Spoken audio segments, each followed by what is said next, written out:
An abuse survivor in Ireland is responding to the Holy Father's letter to Catholics around the world on clergy sex abuse ahead of the Pope's upcoming visit to the Catholic country later this week.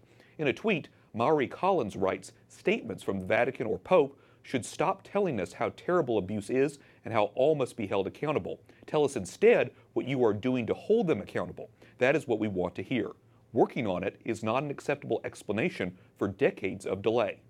Collins was on the Vatican Commission for Protecting Minors. She quit in 2017 over frustration that no progress was being made. Collins was abused by a priest as a child.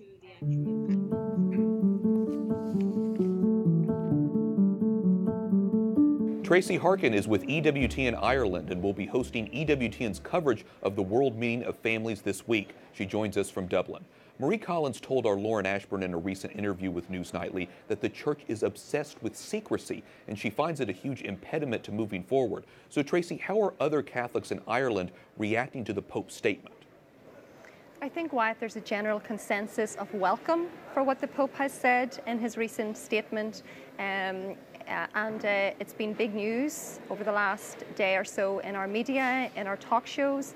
One bishop, Bishop Alan McGuckin, Bishop of Raphoe, was on a show this morning, and he again was welcoming the statement by Pope Francis, but very much a recognition, both within the church and outside of the church, that there needs to be concrete steps put in place to make sure, especially Vatican accountability, for example, has been called into question. You know, what are the protocols that will follow this apology? So very much a feeling that, yes, apology, of course, is welcome. Pope Francis is generally seen as a sincere pope, a good pope, a well-meaning pope. But what people are saying within the Catholic world and outside in the wider secular media is that much more needs to be done, and there's very much an expectation and a hope that Pope Francis will really address this and go much further than his statement in his 36-hour visit to Ireland this weekend. Let's follow up on that. The Vatican said today that Pope Francis is expected to meet with victims of sexual abuse during his weekend visit to Ireland and speak out about the problem. In your view, what does he need to say to restore credibility? I think what people are looking for is to go beyond an apology to actually concrete steps. Mandatory reporting has been suggested. Here in the diocese that I'm in at the moment, in Dublin, the Archdiocese of Dublin, this diocese is seen actually as a leader within the church and within wider society in terms of the child protection safeguards. So the church in Ireland is also very keen to point out that we have very strict protocols, including mandatory reporting. It's also recognised, Wyatt, that in the Pope's statement, he mentioned for the first time, he referred to this abuse and the neglect by hierarchy to report it as actually a crime. So that's also been recognised as going further than previous statements, but again, not far enough. The World Meeting of Families begins this evening. Give us some of the highlights for the week ahead.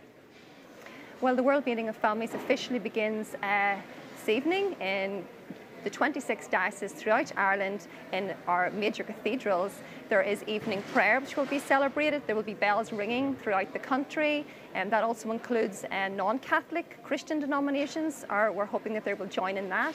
And it really is a packed programme. We have the 3-day Congress, which with speakers, workshops, all of course surrounding the theme of marriage and family and God's plan for love and life and all those beautiful themes that accompany Amoris. And also, of course, the highlight will be Saturday and Sunday when Pope Francis himself arrives on Irish shores for the very first time.